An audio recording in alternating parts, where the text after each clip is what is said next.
I'm hearing if only you knew just how much God loves you. And you know that God loves you. You know that Spirit loves you. But do you know how deep it goes? The amount of things that your team has delivered you from, even in times where you may not have been aware at the time and found out later on, is astounding. For a long time, people wanted you to feel persecuted. People wanted you to feel as if you were doing something wrong by serving your mission or walking in your faith. They may not have agreed with the way that you chose to go about things or the path that you chose to pursue. They were not able to, in a sense, respect what they did not understand. A lot of you could be seeing birth times or birthdays. I just heard birth years too, so it could be years in regards to the people that you've closed out cycles with successfully. I'm also hearing something about someone may have done a cord cutting. So mind you, I'm hearing that it was successful, but with cord cuttings, there are some emotional things that you pick up on that you're purging on. So be aware of that. Because I'm hearing like you may have started noticing certain things happening after this cord cutting that made you think that maybe you didn't do it correctly, or maybe it's not even a cord cutting, just some type of method of protection. 111 on the timer. Spirit wants you to know that it worked. And I'm specifically hearing cord cutting because the nature of whatever this was, it's like all these old people that you've cut cords with. You could have even done like I'm hearing a cord cutting to sever all ties from everything in your life that did not serve your higher purpose. And it's like as soon as you did this, a bunch of people from your past started coming back around and things of that nature. And you may be thinking, oh, I must have did something wrong. No, I'm hearing that song. It's an old country song. He's like, must be doing something right. That's the energy. You did it right. And what's crazy is Spirit is saying you knew who you were early on in life. And you may have had many people, even throughout adulthood, trying to dim your light. Now, mind you, I said dim your light because they knew it was there. The light was always there. They were just hoping that you wouldn't be able to see what they did. I'm hearing that a lot of these people may have put you down or just put you in, and we'll look at both sides of the coin. We take responsibility as well because those are a part of our lessons.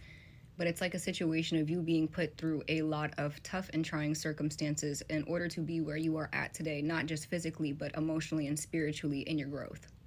And you've definitely had spiritual gifts since a child is what I'm hearing.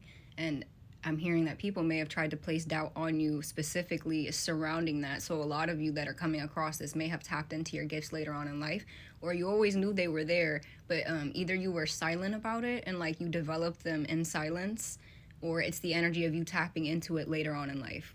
You've had to do a lot of growing in the dark is what I'm hearing Spirit say, and that's why it's so easy for you to flourish because you've been able to grow in even the darkest of spaces.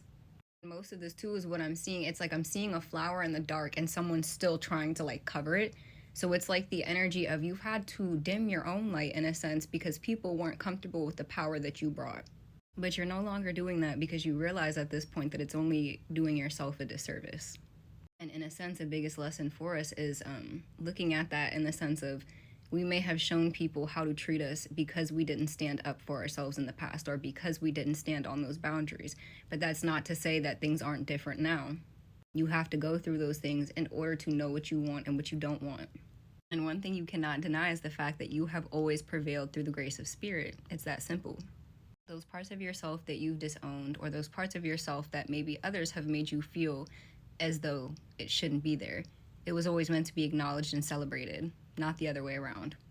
You were just around people who couldn't truly be happy for you because they're not truly happy with themselves.